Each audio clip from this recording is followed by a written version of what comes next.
Welcome to the Period Besties podcast with Stasha and Katie.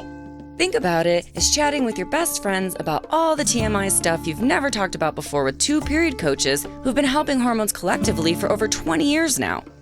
I'm Stasha. And I'm Katie, and we're pulling back the curtain on what it's like in the world of menstrual coaching. From puberty to menopause and everything in between, we're here to show you how period coaching can save the day. We'll share practical tips and information you can put to immediate use to improve your hormones and happiness. We're removing the mystery, ending the taboo, and shining a light on just how powerful period coaching can be. So whether you need period coaching or are considering becoming a period coach yourself, these episodes are going to help you. We'll share stories, coach live on air, and bring smart, savvy guests to share their wisdom too. Let's start today's episode. Welcome back, Period Besties. We have a very special treat for you today. I get to interview Stasha and ask her all the things that you might not know about and or things that you know but want to know more about her creative process and how she got the idea for her period coaching school. So I'm really excited. Welcome, Stasha. Thanks for having me. This has been really fun. So I'm on day 1. I got my period this morning. And I'm having a bit of a pollen allergy fun experience, I guess I'll say. So that's where I'm at today. Where are you at? Let's see. I am day 9 today. So I'm coasting right into that ovulation phase. So good energy today. I'll do the words today. Awesome. I love it. That's why I'm interviewing you and you get to talk and share. Awesome. So I know that we have shared your story with endometriosis and getting your first period, but walk us through a little bit of that just because some people might not have watched the episode yet. If you haven't, make sure you go back. That was at the end of March for Endometriosis Awareness Month. And then as you're sharing your story, I want you to kind of weave in the inspiration behind starting your business and where you're at today. Yeah. Well, all right. So the short version. Yeah, I had really, really, really, really, really painful periods, like right out of the gate. So I was that kid in high school who was throwing up in the bathroom all day from the pain, or like passing out in front of my locker or in English class or whatever, and waking up later. It was terrible. I went to a lot of doctors. I had a lot of GI tests and all that kind of stuff. And at the time, at least the doctors in our area just said you can't have endometriosis because it takes years and years and years to build up in the system. So it must just be painful periods and you're going to have to suck it up. So they prescribed some birth controls. They prescribed ever increasing levels of painkillers, from like prescription ibuprofen till up to into some serious narcotics, which funny enough, nothing worked. So so I just didn't really have any other option other than just powering through it. And I went, through college and through my 20s thinking this just like, there's just this little voice in my head that just went, this is not right. Like, it's not just a painful period. I'm hemorrhaging. I'm on the floor, throwing up for days. Just evacuating from every orifice. It was just a mess, and it was disgusting, and it was painful and exhausting and depleting. So I just kept thinking, this can't be how it is. Like, I just refused to accept this as an answer. And then I guess it's a good thing I'm very stubborn because I did not. No, you did not. Yeah, I did not. So I went from doing I was a dancer, a bartender to pay the bills, taught ballet bar and Pilates and yoga and all those things. So all very physically demanding jobs. And in my 30s, I kind of just went, oh, I can't do this anymore. Like, I'm too tired. The pain's too much. I hadn't been able to hold a job down for more than a year or two. There was like maybe one job I kept for a couple of years, but it was like a woman who ran the place and was like, no, I get it. You're fine. But like everywhere else, I just couldn't hold down a job very long because I would, be in the bathroom throwing up all day. And everyone was like, yeah, you can't do that. Like, we need you on the floor. So yeah, it was really tough and exhausting. So I eventually thought I'm going to go back and get a job that I can do from home. And health coaching had just sort of become a thing. The Institute for Integrative Nutrition had just done its first online. So they were based in New York City and I was in New York City. I had just moved to LA and they'd just done it, just gone online. And I thought, perfect. I already knew them. But since I wasn't there anymore, I thought, oh, well, I'll have to find something else. But then they had gone online and I was like, perfect. Because then I can have an online business too. And I can see how it is. So I did my classes online, learned how an online course would look. And then, I experimented with them. And then everything I had learned and researched for 20 years just on my own, I sort of wove together and developed Food and Flow, which is now a free e-course that you can do for free for my programs. So it was just a way of taking all of that information about the menstrual cycle and what nutrition you need to support the hormones in each phase, along with everything I learned in health coaching school about different diets and styles and places around the world.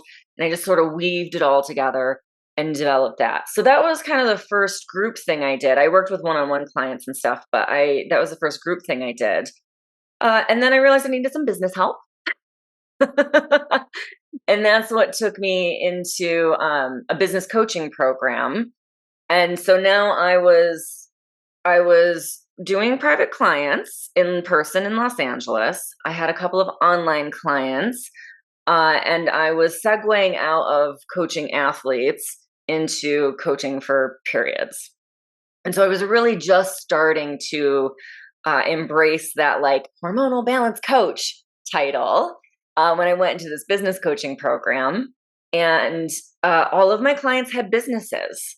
So I was really learning about doing my own business stuff, but because I still had the endometriosis so badly, I still had to work 2 weeks a month. Basically, my follicular ovulation, early luteal phase, I may be able to squeeze out 3 weeks, but I basically had 2 good weeks. So I was starting to ask my clients, do you want to experiment with what I'm learning about working with my cycle in my business so that I can get as much done as possible in as little time as possible, which of course everyone was like, yeah, absolutely. Let's do that. So they let me experiment. I mean, we were doing really good stuff with their hormone balance and food and lifestyle and everything, but they also let me experiment with the business stuff and it was working for them. So I was kind of bringing that back into my business coaching program and going, hey, this is working. If you're in this program and you're a woman and or if you have a period, I should say, because there's a lot of older women as well in there. I was like, if you have a cycle, you might want to start playing with this as well. And eventually I got asked to be a business coach for that program. So it got really big. We were coaching thousands of people a year. Twice a year, we would get 1,000 people in. So I can legitimately say I've coached thousands and thousands of business clients in that program. There were a lot of one-on-one clients through that program, a lot of online Facebook group coaching that we did in that program. And I learned a ton about how to run a business that works for you. Fortunately, that business mentor was somebody who was like, yeah, you can do whatever you want. You don't have to do blogs. You can do vlogs. You don't have to do video. You can do, joint ventures. There was just so many different options. And he was very much somebody who was like, do what works for you and what feels good, which I was like, yes, I'm in. So I took that away and eventually, so I was teaching Your Business, Your Flow, which was a membership I had for years.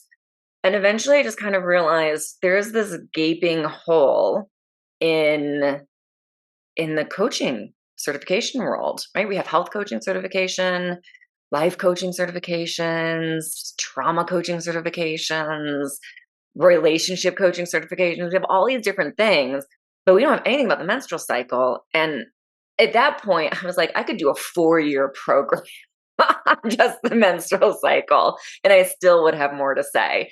So I was just like, okay, look, most good coaching certification programs have the content, so menstrual cycle content or health coaching content or relationship content, whatever it is. They have coaching support. So, how to have a coaching session, what kinds of things do you need on your intake form, how to be hold space in a coaching session, that kind of stuff. So coaching, which I've been doing now for years, and they have very little business support. Like most of the ones I've seen have a little bit, like, start your newsletter. Here's how. But, how do you get people on that newsletter? And they might say, like, make a freebie. They don't really give you much help or support for it. And since I've been business coaching thousands of people at this point, I was like, I've got the business stuff. So I thought there's not probably a lot of people in the world who've spent 20 plus years researching menstrual cycles and being an absolute menstrual cycle nerd and learning everything from around the world on cycles, and then have so much business coaching experience. And then, of course, because of all that, have so much coaching experience. And I was like, that's your trifecta. Like, that's what you need for a good coaching program. So I just kind of was like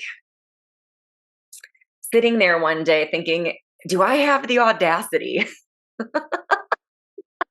to start a period coaching school, like an actual certification program?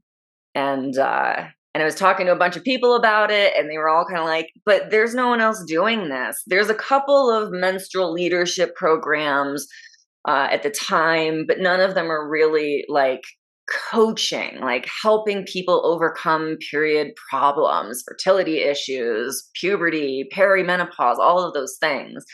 They were all more like the energetics of the cycle. And as much as I love that, there's also the practical, like foods, lifestyle, movement, all of those things. And there wasn't really anything that was filling that gap where you really brought the science and the woo together to make a really functional learning space. And I had enough friends around me going, no, but the world desperately needs this. Like, there's a lot of hippies dancing in the woods, and that's great. But like, we also need people who can like help me so that I can live my actual real life and not just on retreat, but in everyday real life. Please, for the love of God, help. So it kind of switched from, do I have the audacity, like, to do this thing, to I have to do this thing. Somebody has to do this thing. And I've got all of these years of experience to put together. And in that process, I really figured out how to deal with the endometriosis and was really able to calm that down. And so the pain isn't really bad anymore. It's mostly just fatigue these days. And my period coaching school students see me in bed. I mean, sometimes I lead a mastermind from bed with my pink glasses on because it's just an endo-y day, and that's okay. And in fact, one year, my very first call with a whole group of new students was me in bed going, so by the way, you're absolutely welcome to show up to calls in bed while breastfeeding and eating lunch all at the same time, because I'm going to be in bed and you are welcome to be as well. So just come as you are. And it really set an amazing tone.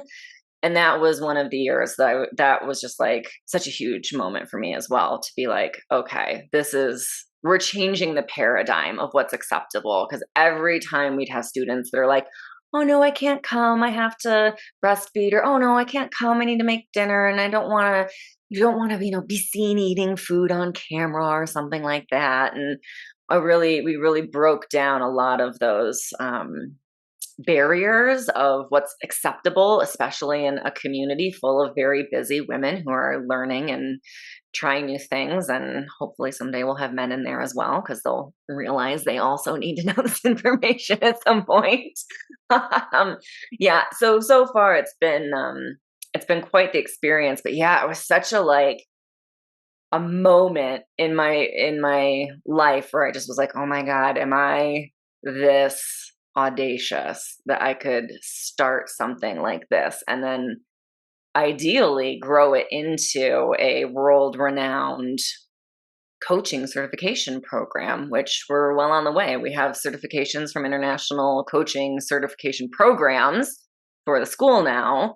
So yeah, we're well on the way to being that international coaching certification program for anything menstrually related. So it was it was very scary and very weird.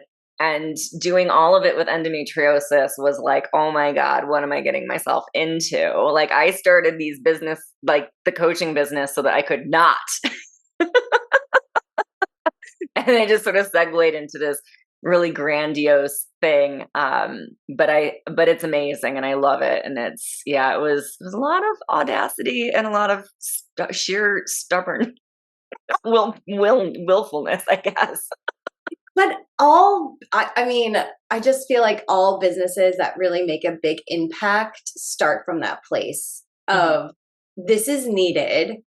And yes, you are bold enough. You are brave enough. You've already started a business. So you're it's like business 2.0. Like it's just like the next level of your business. But what I love about that is that you're really leading by example, right? Like you're giving other people permission to live their life and not pretend that they have two separate lives. Yeah. Right. Which is like what most people do when they go to work. Like you pretend that that's all you have going on in your life. Right. And that's not reality. No, it's not. And that's the thing. Like a lot of the people who coach are women, and a lot of them have kids and responsibilities, and a lot of coaching sessions. I mean, a lot of my clients, have a kid in the coaching session or are breastfeeding during a coaching session. I mean, it's just part of being a woman trying to, keep a roof over your head and food on the table. Like it's a struggle for us out there. So why would you make it harder, like pretending that your home life doesn't exist when it does? It's what is that old saying? Work like you don't have kids, parent like you don't have a job. Oh my God. Yeah. Yeah, no, that's not real life. That's crazy making. That's burnout fuel. Oh, 100%. Yeah. So I think I love that. I would love for you to share a little bit about the school and the certification process for people listening, because I think what you've created is so incredible. So share with us like what it looks like to be a student of your school. Yeah, it's fun. We start off like kind of the meta version is you start off with yourself and you play, you experiment with your own cycle and your own self. And we always have people who don't have cycles. We have non-binary, we have postmenopausal, and so they do the moon cycles. And even they come back going, oh my God, I learned so much doing this. This is amazing. So we always start off with ourselves, and we all start off with my sensual system, which is based off of a flow freedom program that I have.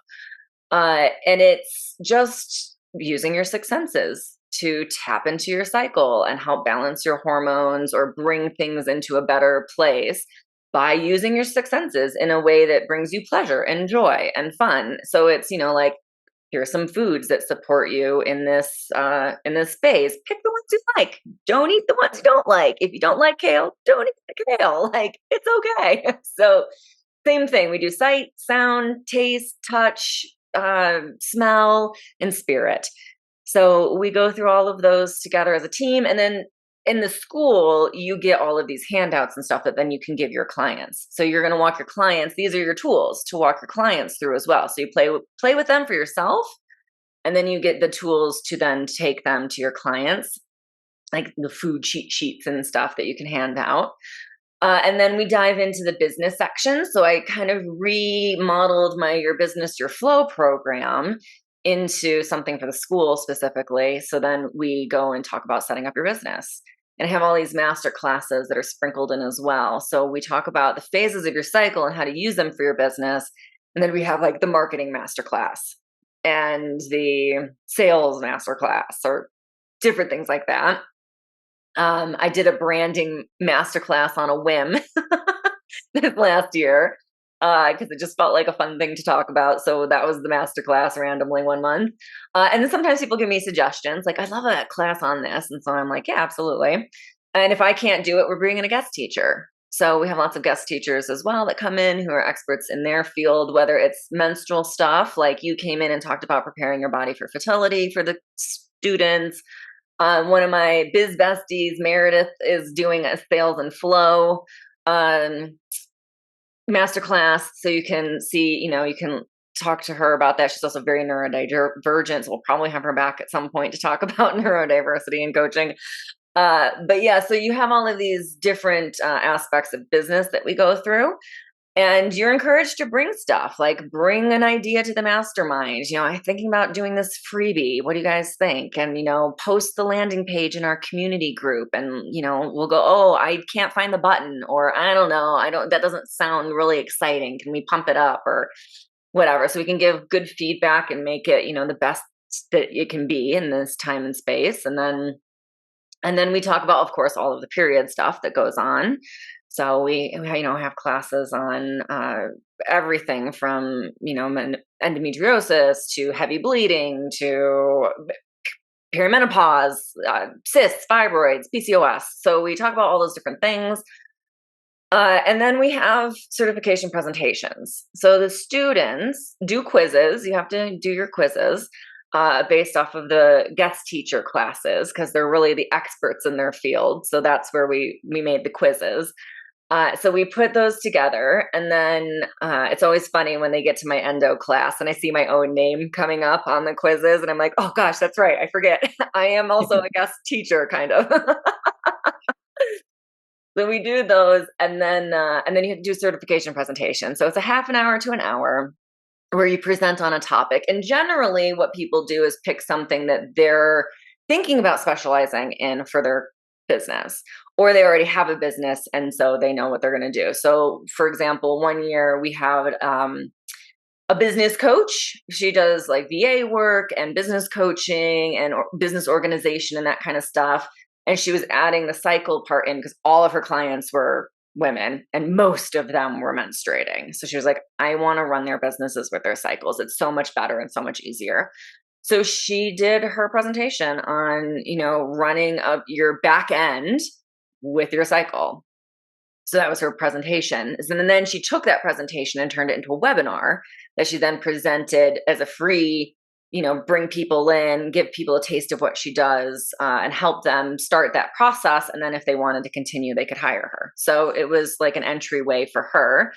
And then a lot of times we just have people who are, I'm going to do period coaching for athletes, or I'm going to do period coaching for busy moms or whatever. So they'll often do their presentation in that kind of vein. So then they can basically take it, morph it a little bit for the public, maybe put some of the cycle basics in there because we don't need that in the school. But when you're doing the presentation out into the world, so they'll kind of just sub out maybe some of the higher level conversation for the presentation and put in something a little easier. But then they've practiced it. They've done a presentation in a safe environment with a group of people who are truly cheering them on and want to see them succeed.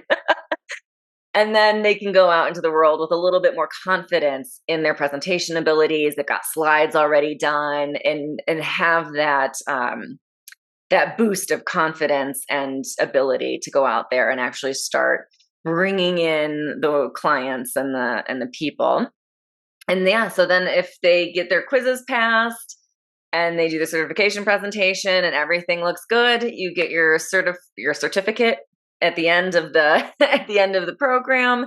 And because we are also accredited through other institutes, you can do things like once you graduate, you can, go beyond one of the other coaching certification boards because now you actually are certified. So you can get your, international practitioners of holistic medicine, for example, certification. You can be listed on their website. You can get a discount on your insurance and that kind of stuff. So there's some other perks as well when you graduate from the school with your certification that take you out into the larger world.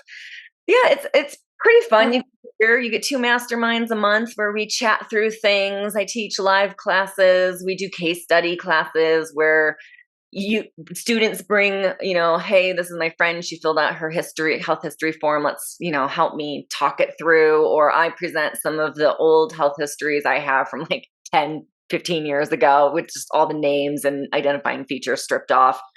And we practice going through those and looking at them and, what would you ask questions about? What would your follow-ups be? What would you want to know from your clients? That kind of thing. And then we're a safe community. So a lot of times students will come back and say, like, I did a session with a friend and this is what she told me. What do I do now? And we can go, okay, great. What questions do you ask? What did she tell you? I would follow up with this, maybe talk about that. What do you think? And help them have those first couple of clients, even if they're just free friend exchanges, but have that safe place where you can come back and go, okay, now what? Okay, I did this, now what? Okay, so because it's nerve-wracking the first couple of clients. It's scary. So we're a safe place that you can come back and practice. I always encourage students to go out there and get a couple of clients, even if they're free friend exchanges, but go out there and get a couple of clients while you're in school so that we can be there to help you go through that process and you have a safety net. So you're not just like coaching with no support, which is the most terrifying thing I can even imagine. Yeah, 100%. And I love that there's like so many different layers of support, because I feel like when a lot of times you do certification programs, it's like just information based. So the fact that there's masterminds and there's case studies, like there's so many different layers of support depending on where you might need additional. And it changes, right? Like month to month. How long does it take to become certified? I don't know if I've ever asked you that. Well, we started off at 9 months, but I've restructured the program in the last year, and it's now you get a year access to the live calls. There's an alumni community afterwards. So for a small yearly fee, it's probably not much more than Netflix at this point.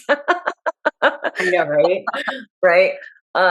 We have a monthly alumni mastermind that's just the alumni community, but then you get access to all of the live school calls.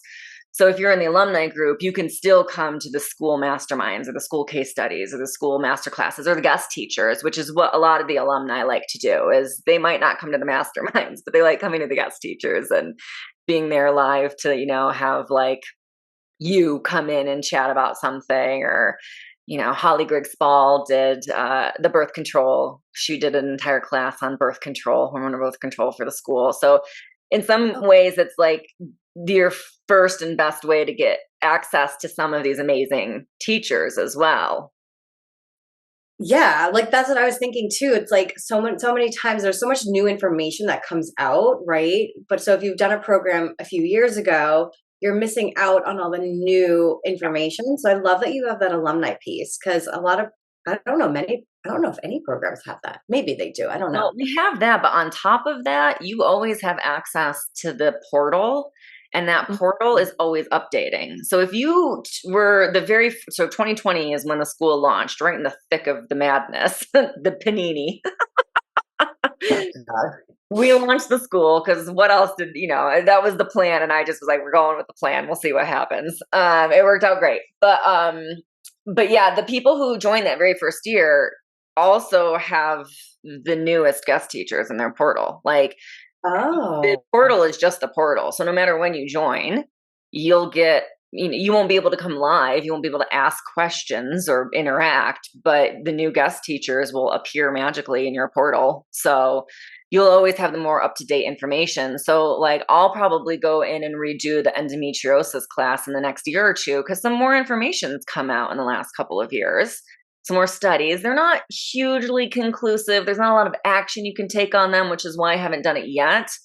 But I'm guessing the next couple of years we'll have that. So I'll redo the endo class with more updated information when there's something practical that we can really use. And then I'll just delete the old one and put the new one in.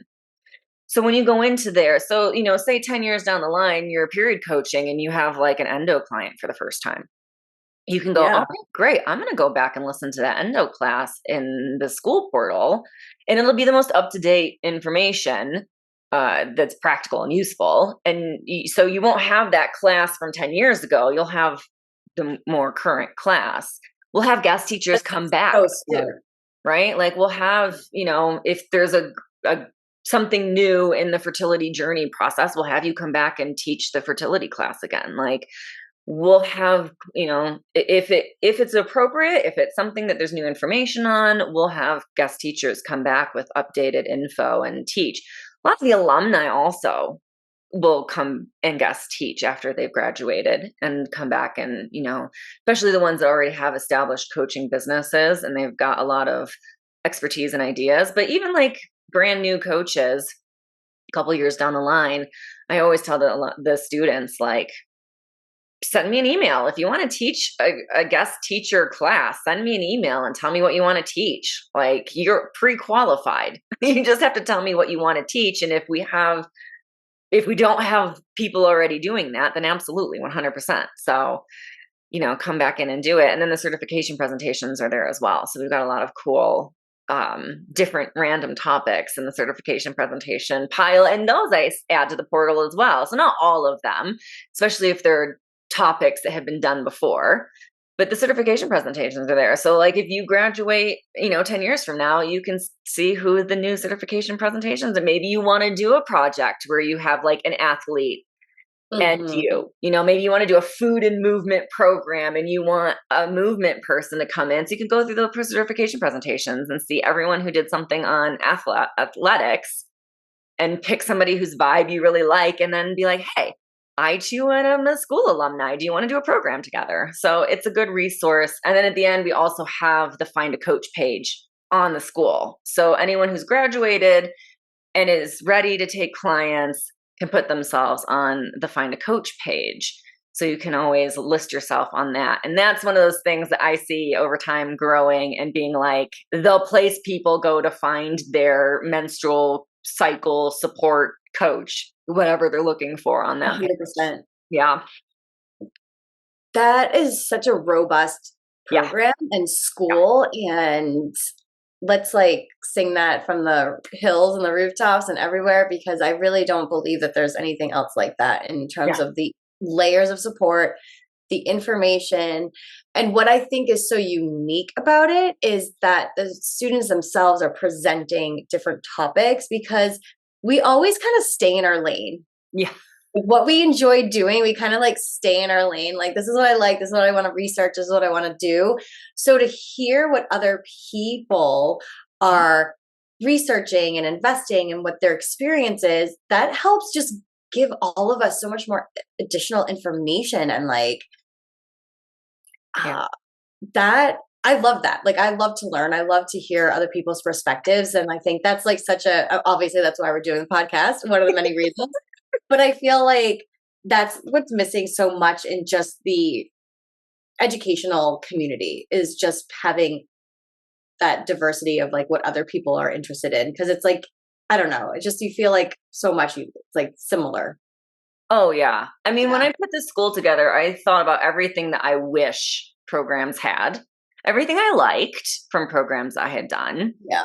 And then what would be fun for me. And that's why we have all the guest teachers and the certification presentations, because I like to learn and I want to learn more. And I know that the students coming in are going to bring new topics and ideas that never even occurred to me, which they do every year. There's always at least one that I'm like, oh God, I never thought of that. That's amazing. I love it. So it's really fun for me. And then of course the guest teachers, I started off with the things that I thought were really important for the students first and foremost. But now that we're 4 years in, I'm starting to bring in people just because I want to learn it, or I think it's a fun thing, because now we have all of the basics really covered. So it's a little bit of a fun for me perk. Yeah. I love that we both birthed, like, you birthed your school 4 years ago. My boys 4 years ago. I did. Like, it's just like, it's kind of cool that we had these big. Yeah. 2021 was a big year for both of us. It's like, wow, wild that it was 4 years ago. So I want to pivot for a second, because you're so creative. You created this school after years of having your own coaching business, and really another thing I really want to applaud you on is just like making the school fit your lifestyle at the same time too. I think that's really a huge accomplishment. Because you could push and burn out easily when creating a new school. And you didn't, because you were going with your flow and your cycle. So kudos to you. But at the same time, you've also had 3 very successful Kickstarter programs, 2 books, and a deck of cards. So I think this is also really inspiring, because when you did your first Kickstarter for your first book, I was like, oh my goodness, I've never even thought to do a Kickstarter to write a book. So I want to hear a little bit about like how you thought of that, like why you thought of the Kickstarter, and the 3 amazing projects that you have created. The second book hasn't come out yet, but it will be coming out very soon. Fingers crossed. No, it's going. The first one, so spoiler alert, I've actually published stories. So in my 20s, I wrote a lot of short fictionalized nonfiction, is what I called them. Like real stories that actually happened, but from the perspective of the inanimate objects in the room, like the front door going, oh no, not this girl again. What do you need this time? Like, or like the toothbrush holder. In fact, I had one called Darth Vader's Head that was quite popular and got picked up by a few different short story publications way back in the day. So this was, a good 20 years ago, 15 years ago. So I had written a lot of fiction before. So I always really liked writing, and I always had this idea that I was going to put together a full length book. And when I started doing the period coaching stuff, I thought like, okay, I have all like a lifetime now of knowledge about this. I should write a book about menstrual stuff. And I started like 5 or 6 years before I did the Kickstarter. I can't tell you how many first chapter drafts I have of the revolution, though that was not the title at the time. And I think it was just called The Book in my drive. I also had a cookbook I started probably 20 years ago. It's still a folder in my kitchen that has like some ideas in it. So ideas are not my problem. The actual bringing them to birth part is where I get stuck sometimes. And yeah, so I had actually had the editor from the short stories that I had sent some of the first drafts for the nonfiction, the menstrual book. And it was good, it was like, okay, yeah, that's you're on the roll, like just flesh it out more and then bring it back. And I never did. So I was talking to Tash Corbin, who's an Australian business coach, and she was like, it's time for the book. And I was like, yeah, I don't disagree with you, but I have false started this thing for like the last 5 years. She was like, do a Kickstarter. I said, okay, Kickstarter, sure. I've backed things on Kickstarter before. I like Kickstarter. I've even bought books. I love going to Kickstarter because there's so many women writers writing books with strong women as the lead, or even the entire ensemble. So like, I love going on a Kickstarter, supporting a small woman writer with her badass woman fictional characters. So I like to go to Kickstarter and back that kind of stuff anyway. So I was like, okay, sure, why not? Like that's exactly what I look for when I go to Kickstarter, except this would be a nonfiction, but it would still, be a small female writer doing this thing. So I thought, okay, so Tash helped with some of the strategy for pulling off the Kickstarter, which was helpful because I hadn't done it before. But at the end of the day, it was very similar to doing a launch, get a group of people that are willing to help support you and cheer on and share on their social media and give them the copy and the pictures and stuff so they can post about it as well and remind them to do it regularly. So so the first Kickstarter I put together, it took me a long time because, trying to learn the Kickstarter platform and how to do it all.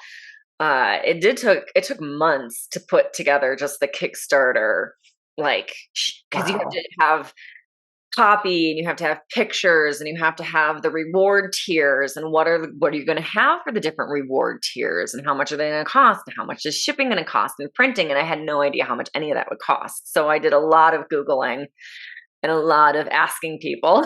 And eventually I just had to go, well, hopefully this will do it.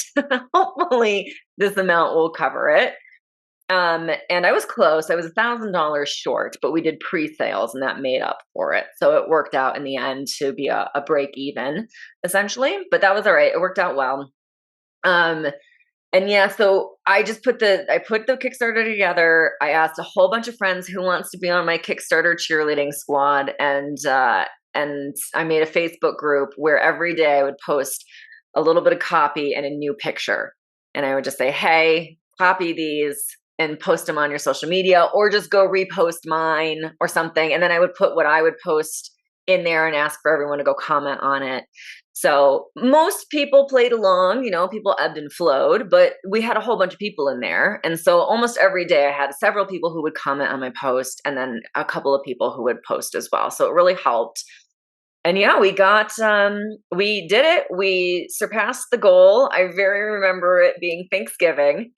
I was at my friend Noelle's in Los Angeles, and we were going to have Thanksgiving dinner. And a friend of mine from like elementary school, middle school, maybe, Keisha, bless you, Keisha, thank you, had come over, and she was having dinner with us, but she was just hanging out for the day because we hadn't seen each other in ages and ages. But she came over to hang out, and she was like, so can we open champagne already? And I said, oh, you guys can. I am just $200 shy from hitting the goal on the Kickstarter. So I'm going to wait to have champagne until we hit the $200. And she goes, okay. And she just immediately backed the Kickstarter for the $200. She goes, can we drink champagne now? Oh my God, what a good friend. Like, yes, we can. So it was a good day. It was a good moment. It was something that really stuck in my mind because it was just such a funny situation. So then the three of us popped open a bottle of champagne and cheersed and had a moment. And then I was like, oh, I have to really write this book now. So for the Kickstarter, I had to put the structure together. Like I had to know what it was going to be about and what the different topics were going to be. So I really had a good, solid outline. I hadn't really written the book because I was like, well, if it doesn't work, like I'm not going to do it. So once the Kickstarter was funded, I was like, okay, I have to write the book now. So I started writing the book. And in fact, that was when I ended up in Australia for 3 months doing the speaking tour. And then I took 3 months in Bali because I'm an introvert and I knew I needed to recover, and I was going to be there and I wanted to go to Bali. So I took 3 months and lived by myself in Bali, and I really knocked out the book in those 3 months, big time. And so then I came back and I hired a friend who is an amazing editor from my old mastermind days. She was just starting her business at the same time, and we were in a mastermind together, just the four of us. And so I, of course, called her and was like, hey, you want to edit the book? So that was the first book, and we got it done, and it was great. It came out. It was on time. It was good. And it came out, and we had enough money left over to buy a couple extra boxes of books. So then I was able to give them out for prizes and freebies and take them to speaking tours and stuff and sell them on the road. So that was nice. That brought in a little bit. And then we were able to put it on lulu.com. I think it's lulu.com is where the book lives now. So you can print on demand. So no matter where you are in the world, you can buy a copy. You don't have to pay crazy shipping. And you can get a copy of the book on demand now. And yeah, so once that first one worked, I was like, okay, that worked. And my partner is an artist, a visual artist. He's created a book of photography with a performance artist in Los Angeles that we're good friends with, that's become a cult hit. Like anytime we go to Comic Cons or something, people are like, oh my God. So that was awesome, but he did a lot of, he directed and produced a movie that was picked up by Netflix. So he's done a lot of visual artistry. And so I was telling him about some of the stuff I was doing for the cycle. And he was like, why don't we make like some cards or something that we can just do the phases of the cycle in? And so we actually were spending a weekend up in Idlewild, California at Hicksville, which if you want to go to adult day camp, that's the place to go. There's no kids allowed. It's very hilarious and amazing place. But we took index cards and markers and we mapped out essentially like all of these different cards on. So he just sort of sketched them, and I still have those index cards, but he just sort of sketched some ideas. So we did essentially a sensual system on these index cards. And so like the yellow ones were ovulation and the pink ones were menstrual phase. And we sort of just did that all out on those cards. And then we came back, and it took us 2 years actually of putting things together, because this was also pre-pandemic that we were doing this. And so in 2020, he was managing the Universal Studio warehouse, and they have a huge green screen room, and then and lighting and design space in there. And then they also have, they're the warehouse. They have all these costumes and props and stuff. So we actually started doing photo shoots where I would just basically represent the card with like masks and props and costumes and stuff. Oh, that's so fun. I had no idea. Yeah, it was a ball because the warehouse was shut down. There was nothing to do. And, I was working, but he wasn't. So we just had a ball, and we went and did all these photo shoots. And in fact, one of the things that stuck was on one of the cards, there's a bunny in a dress dancing under the sun. And that's actually, he photoshopped me out to put the bunny in my dress. Oh, I'm going to have to look at those cards again. Yeah. Some of the cards, if there's like clothes or stuff, some of them are actually me photoshopped out. And then like the animal or whatever we decided to put in as the symbolic thing. Because I was like, I don't want to be on the cards. Like, that's not the point. So I was supposed to end up with masks. That was the idea. It was eventually I would end up with like a big bunny mask or something. So it would be kind of anthropomorphic in that way. But 2020, and then everything changed and we left Los Angeles. So we lost our little studio there. So that's when we were like, okay, we got to come up with some different ideas. But we did. And that's when we decided to do a Kickstarter for it. And so we did the second Kickstarter and did that. And it went off like gangbusters. And we successfully funded the card decks through the Kickstarter. And we have, I think, a handful of card decks left. So from that Kickstarter that we sell through the website. I don't really promote them very much. I don't know why. They're awesome and I love them. And they're just, they're very cool. I forget to promote any other cards. I know. There are 52 cards. It's a full tarot deck. It's tarot sized. But doesn't really follow like the tarot. There's not like a moon. Well, there are actually 5 moon cards, one for each phase, but there's not like the moon, so to speak.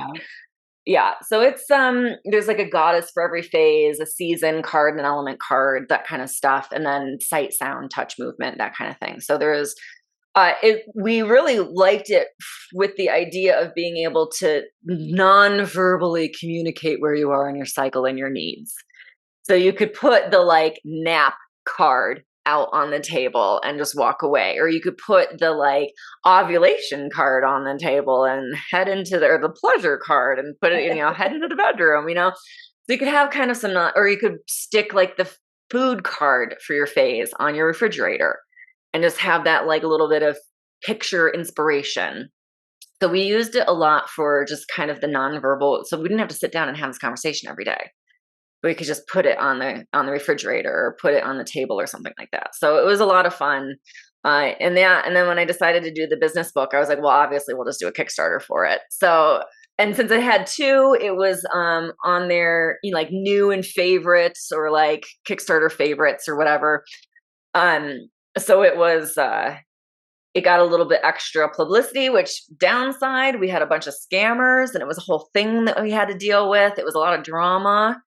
Which makes me kind of rethink doing a Kickstarter again, because it was so hard to know what was actually really happening with the launch for it, because you didn't know if that was a real person or if that was a fake person. And like somebody would put $2,000 in and then demand that you use their particular launch person on Fiverr, which would be a stock photo and a brand new profile. And they would want you to pay them. And if you didn't, then they would withdraw their money. So you would be like, oh my gosh, we're halfway to the goal. And then you would be back to zero. And then you'd be like, oh my gosh, we hit the goal. And then you'd lose half your funding. So it was really stressful and I really didn't enjoy that at all. And so I was only counting people that I actually knew to try and like understand where the Kickstarter really was. And I did work with Kickstarter. I sent a lot of emails back and forth with them and explaining like, if this hits the goal, but then that person withdraws their funding or it bounces because they don't have to use a real credit card necessarily, or they could have a card with money on it, but then they could just delete that card. So then their payments wouldn't go through at the end. So like, if you tell me that I've hit this goal, now I have to deliver a product, but half of my funding disappears, I'm going to be screwed. What are you going to do about it? So they got onto it more, and I'm hoping it's changed since then. But yeah, it was a real mess of a launch. So it was the most anxiety-producing Kickstarter I've ever done, even though I thought for sure this one would be a breeze. Like it was number 3. I had no problem. I went way above my goal for the second one. I thought this would be so easy, and it would be like the least stressful thing I'd done. And it was like the most stressful thing I'd done. Yeah, that sounds stressful because with Kickstarter, I've never done one. If you don't hit the fundraising goal, like nobody, like it does, you don't get anything, right? Yeah, it's like all or nothing. It's all or Okay. nothing. Yeah. But that's part of why it works. Yeah. Because it is all or nothing. So the people who are invested in it are like, well, I'll go tell people because I really want this and I need it, you know. So part of the reason it works so well is because there's a time limit and there's incentive. So, and I like it because I don't have to be the one telling people yes or no. It's all Kickstarter. So like when somebody comes to me later and goes, hey, can I get in on the Kickstarter? No, it's closed. There's nothing I can do. I have a giant spreadsheet now of everyone's orders and there's nothing I can do about it. You can get on the wait list to pre-order when it's ready, but there's nothing I can do as far as the Kickstarter is concerned. It's closed and it takes that pressure off of me, which I really like. And then like all the like special requests and stuff, it's like an easy no, because Kickstarter doesn't do that. So no, I like. Yeah, no, it's really interesting. I've never done a Kickstarter. Okay, so you're not busy at all. No. I really want you to share how you take care of yourself, like really deeply nourish yourself, because you do have a lot going on, which I absolutely love. I think that's what I really love about every time I talk to you, like have something new, creatively, I can't talk today with my period, in your mind. I can't talk any day. Like, what's wrong with me? But you always have like great ideas, but you also take deeply care of yourself. So walk us through that. Yeah, that's definitely an inflow situation. My breakfasts change depending on where I am in my cycle. I go from eggs and veggies and follicular and ovulation to more of the fermented buckwheat bread that I make in luteal, and then into like a buckwheat porridge in deep luteal and menstrual, which full of like cherries and acorns I harvested off of our back tree, and cinnamon and vanilla and stuff like that. So it's really like super nourishing and nutrient dense, but also like a treat. So I find that just first thing, well, I have to take my thyroid meds, and then after that time period is done and I can actually have something to eat, having a really solid protein rich breakfast super duper helps. There's another reason I like buckwheat because it's a really protein rich grain. So that's very helpful for me. And I find that sets up the day a lot for me. Usually I take a hike into the forest. We have the national forest behind the house. And generally I take a hike out there. And since we have a dog, I take the dog. So Pepper goes on the hikes with me now. And I usually do that about 3 weeks out of the month. And I always can tell when my hikes get a little shorter. I'm like, oh yeah, I'm hitting deep luteal. I'm getting a little more fatigued. And then eventually it's just going to the mailbox because we live rural. So the mailbox is like down the road and across the street. And so going to the mailbox becomes my like last outdoor movement thing. And then it's just sort of sitting in the sun. So when the couple of days before my period, first few days of my period, just getting outside and sitting in the sunshine with like a hot cup of tea is my goal. Like that's the only goal I have for the day, is to get into the sunshine. Unfortunately, we live in a very, very, very sunny place, so that's usually easily accomplished.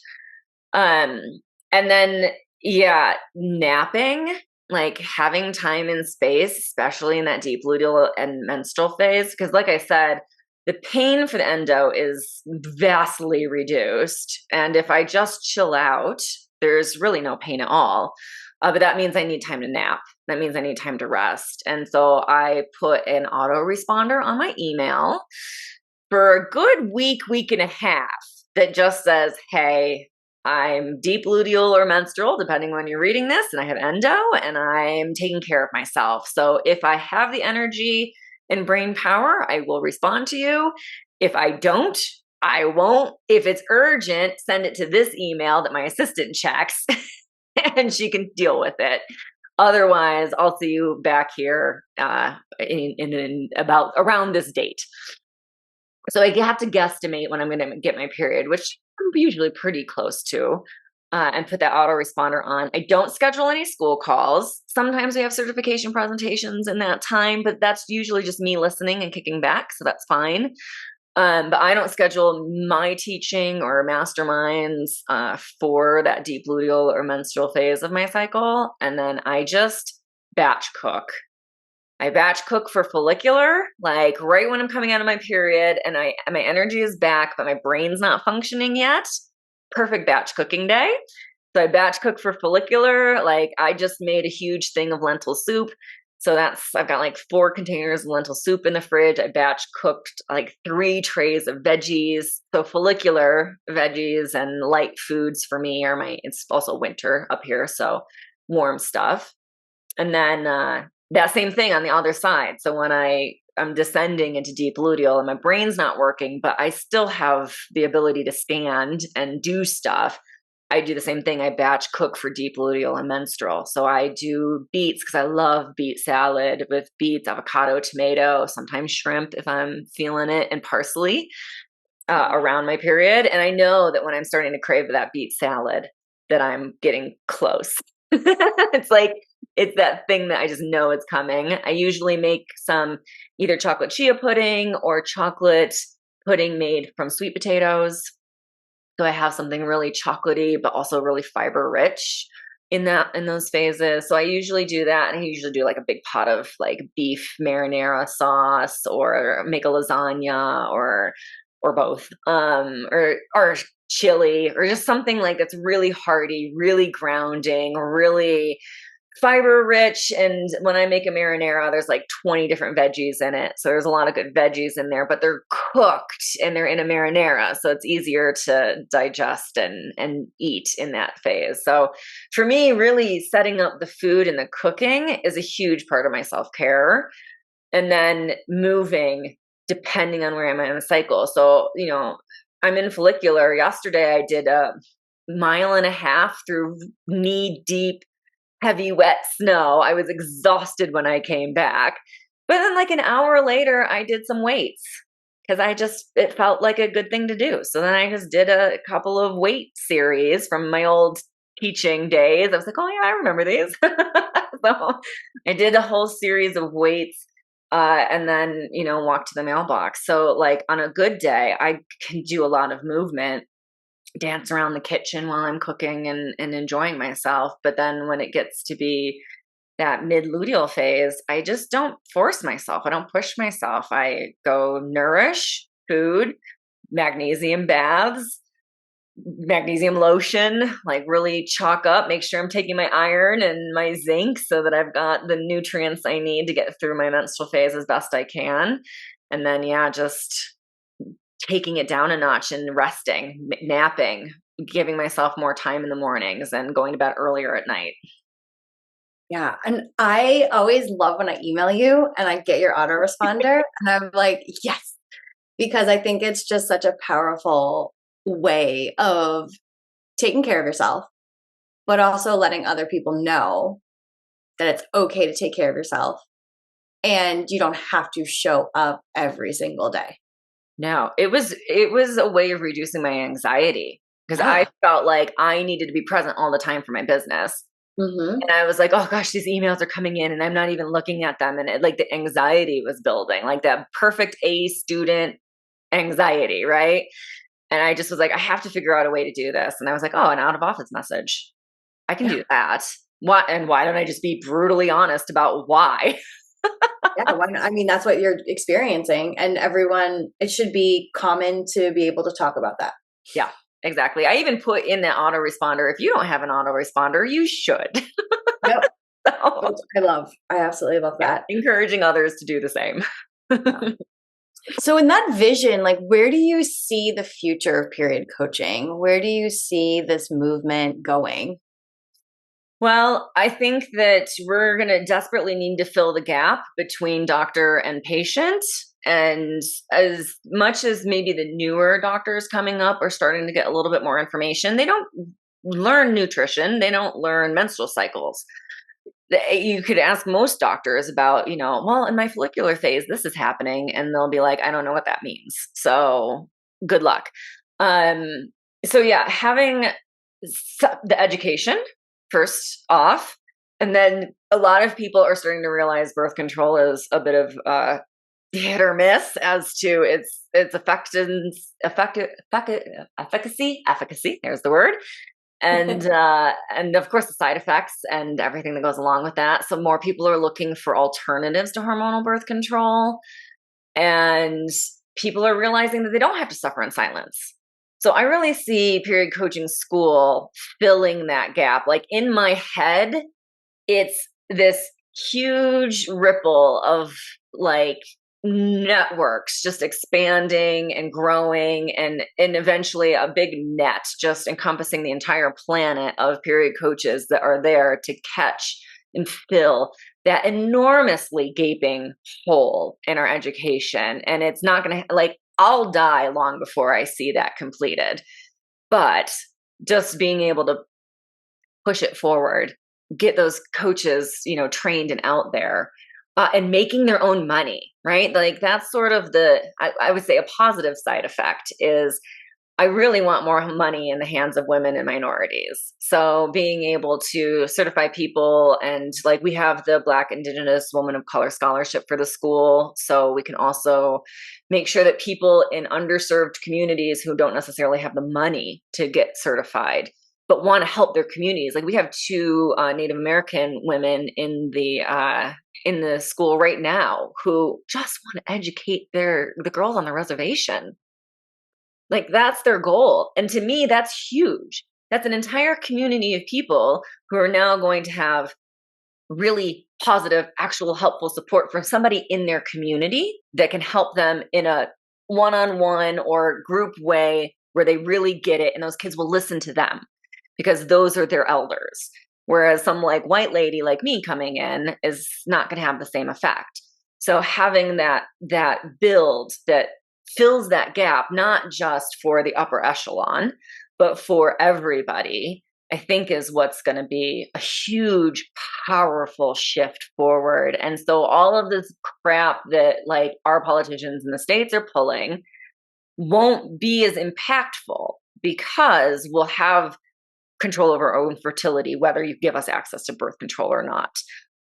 So the exceptions and the traumas will still be there for sure, but we can help work through that and hopefully even fill in some of those gaps as well as we get more knowledge. And midwives and doulas that come into my program are also concerned about those things, right? So a lot of them are in, red states where their rights are diminishing quickly. So they're trying to fill that gap for their clients in their states and giving them the education. So there's all these gaps that I just see period coaching filling around the world. And I see that with my clients and the students, because we have students from China and Thailand and Australia and Mexico and everywhere. So I get to see what it's like in all of these different countries and what the education is like in all these different countries and where the gaps are in all these different countries. And honestly, it's very similar. Like when I say, okay, but that's the same in the States, the girl in China is like, no. And I'm like, but yes.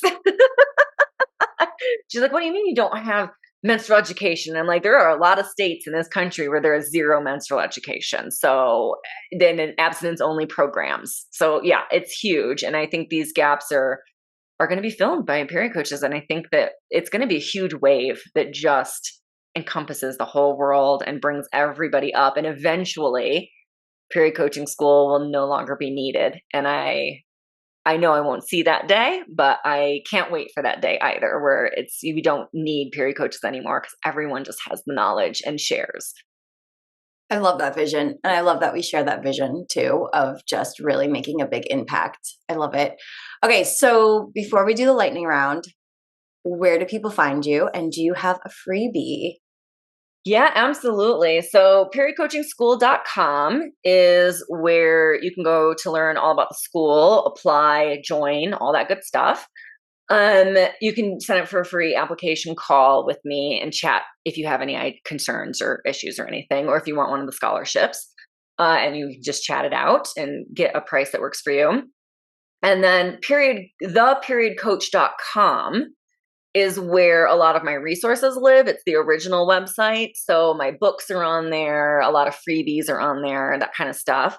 In the show notes, I have my charting mandala. So if you want to start learning your cycle, you can download it. You can use it for the rest of your life for free. That's how much I believe charting matters, that I'm giving you a resource that you never have to give me a dime to use for the rest of your life.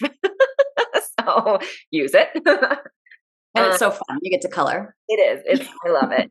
It works so well. So yeah, there's a lot of free resources as well on the periodcoach.com. So you can also head there for a lot of goodies. Or my link tree on Instagram. So I'm at Stasha Washburn, and in my bio is my link tree. And I always have like, I don't know, a half a dozen of free things on there, like productivity with flow, food with flow, like all these different things that you can do and enjoy. So if you really want to dive into the free goods section, go to my Instagram link tree. Love it. Okay, so let's get to know you even a little bit more than we already do. Oh. I know. It's like we ask everyone else these questions, and then when it comes to ourselves, like, oh wait. I know. Okay. I didn't even think about it. Darn it. All right, so go with your gut. All right. Okay, so what is your biggest craving? Sweet and salty. I grew up dipping potato chips into chocolate ice cream as if they were the spoon. Ooh. I teach that trick to people around the world as I travel. So is that what you still eat to satisfy your cravings or something else? No, the dairy rips me apart. So usually I make chocolate pudding. So I'll either do the chocolate sweet potato pudding or the chocolate chia pudding. And then I will use a potato chip as my spoon. So I make a healthier chocolate treat. And then, but every now and then I will splurge and get like a coconut chocolate ice cream or something that's a non-dairy. But they're expensive and they've got a bunch of sugar in them. So I tend to just make my own. And then, yes, I try and get, the Himalayan salt potato chips in a good oil. But yeah, I still use the potato chips as a spoon. I love that. I need to try that. What's your favorite way to move? Well, now it's hiking through the woods. The hiking through the forest is my absolute favorite thing to do. But it used to be dancing for the longest time. And I think there's a little bit of trauma from being a dancer that stopped me for a long time from dancing, because I felt all this like pressure and I could hear all those like Russian ballet teachers yelling at me in my head and stuff. So I didn't do that for a long time, but I've actually started making it a little like goal for myself. I don't know. I felt like I wanted to repair that. So in the last couple of months, actually, I've been attempting to just have some fun and dance in the house a little bit without letting all of the hangups get me, trying to repair that rift, because it was my love for so long. So hiking is what I do on the daily, but I'm trying to repair my dance rift. Oh, I love that. I would love to see you dance someday, but it's very beautiful. Oh, no, now I'm an old clunky lady, but it's supposed to be fun for me, not pretty anymore. So either way, I love when people dance. What's number one self-care when you're stressing? What's your go-to? Deep breaths. Definitely deep breathing. I used to do 4-7-8 breath when I was bartending, and I would get overwhelmed and stressed out, and drunk people were annoying me, and that sort of has stuck over the years. I can't even imagine doing that. Oh God. I can't be around drunk people at all anymore. It just makes me crazy. So I don't drink, and we'll have sips of wine here and there, but I can't do it anymore. I'm the one who ghosts from parties quite early. What music do you listen to when you're working? Phase dependent. Follicular ovulation is almost always a Pearl Jam concert. Fan club member since the 90s. Thank you very much. So usually it's a Pearl Jam concert and follicular and ovulation. And when I start to feel like it's like I can start to get to a point where I'm like, oh, this is too much. Like this is too rock for me. I'll usually segue into a Dave Matthews concert, also fan club member. So I'll move into a Dave Matthews concert and that kind of thing, or the Dead South. I like a little bluegrass, I have to admit.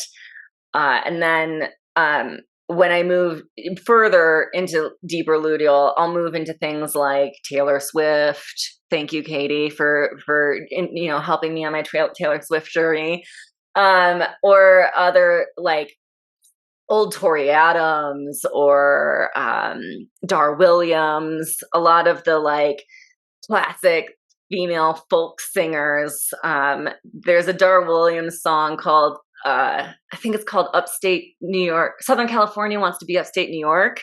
And I've lived in both of those places, so I find it particularly funny. And I like the pagans and the Christians. I think that's a funny song. So I listen to some of that like stuff as I get, and then I just go into quiet.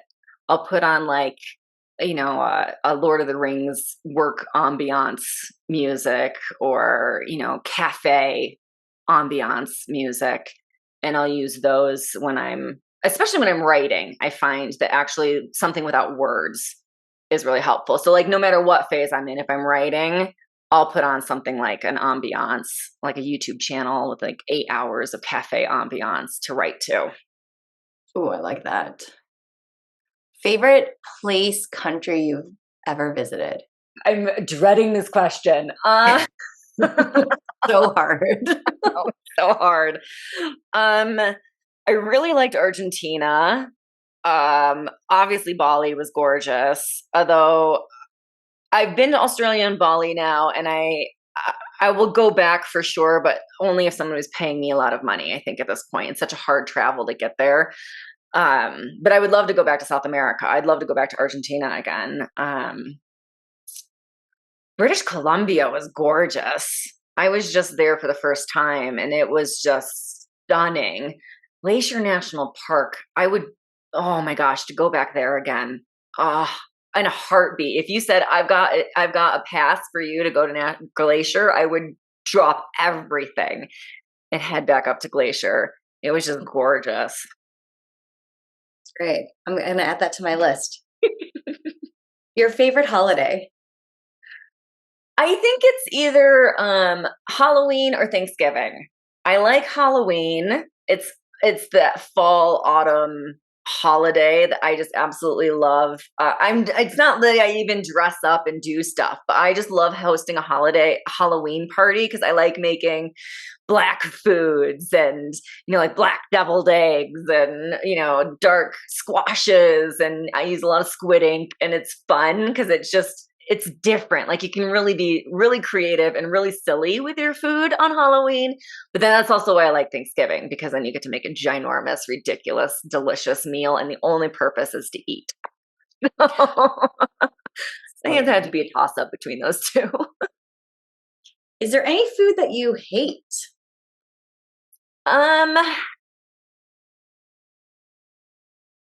People overdo it with cilantro for me sometimes. I like it, but there's a limit to how much it can be. Otherwise, don't steam Brussels sprouts. That's disgusting. Don't steam broccoli. That's disgusting.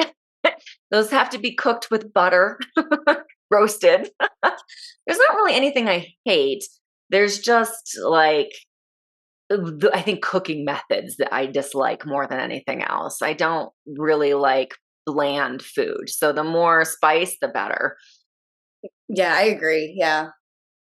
So on that note, pumpkin spice, yay or nay? Yay. Yay all day long. Bring it on. I love a good pumpkin spice blend. I love pumpkin. Although I will say I like sweet potato more. So like for Thanksgiving, I make sweet potato pie, not pumpkin pie. So if there's a sweet potato spice latte, I'd be in. I think we know the answer to this already, but do you cook? Yes, very much so. I do. It is creative, right? Like I'm definitely an artist. I'm definitely a creative. And all across the board, and cooking is just another way of being a creative artist in my mind. So for me, cooking is just a fun way to express myself, and then I get to eat all the delicious food. And it's so good. So yummy. You are an amazing cook. Favorite place to work? Flow dependent in my office and follicular ovulation, early luteal. And then I like to move to the couch in mid luteal, deeper luteal. And then I move to the bed, and I have gotten I got myself a nice little bed work tray, and then I just stop working. So at a certain point, I just go, I'm not, unless I feel good and I want to, I just don't work. But I like my office. It's the first time I've ever had one, so I love it. And then it's the couch and bed as my period gets closer. And what's your ideal Friday night? Generally, I try not to work too much on Fridays, or I'll work in the mornings and then I'll have the rest of the day off. So usually I do some cooking for the weekend, and depending on what's going on, we'll either take a hike, or, if I'm in follicular ovulation, we might go into town and try a new place, restaurant, do something, go to a show. New Mexico Burlesque Festival is always a fun thing we do every year. Or we will, like, the rugby Six Nations is on right now, and Chris used to play rugby, and I love sports, and rugby is so fun to watch. So actually, most nights we're watching rugby games, but they're fun for the weekend. So we usually save them for Friday night or Saturday night, and we watch rugby games or a movie or something and just kick back.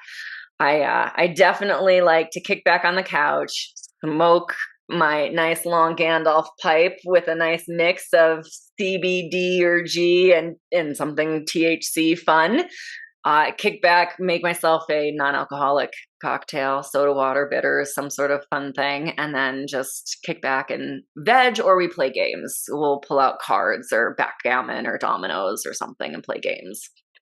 Oh, nice. Chill nights half the month, and then like fun outs the other half, depending on where I am in my cycle.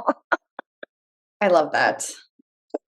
Thank you so much for sharing all about your vision and your school, period coaching school, and everything that you've been doing to support women's health for so long, over 20 years. So thank you for just setting an example of how to really take care of yourself and sharing your story with us. So thank you, Stasha. And thank you for everyone being here and listening. And stay tuned for our next episode, and we'll see you all soon. A big shout out and thank you to our sponsors for today's episode, Period Coaching School and Katie Bressack Wellness. Thanks to you, our favorite bestie, for listening to the Period Besties podcast, where no topic is TMI. And of course, share this episode with your besties. Remember to leave us a 5-star review, nothing less than the best for us besties, and subscribe wherever you listen to podcasts. You can follow us on Instagram at Stasha Washburn and at Katie Bressack, or email us at periodbestiespodcast@gmail.com. Check out more about us at katiebressack.com and periodcoachingschool.com. And of course, check the show notes for free goodies and extras that support this episode. We'll see you on the next episode. Bye for now, besties.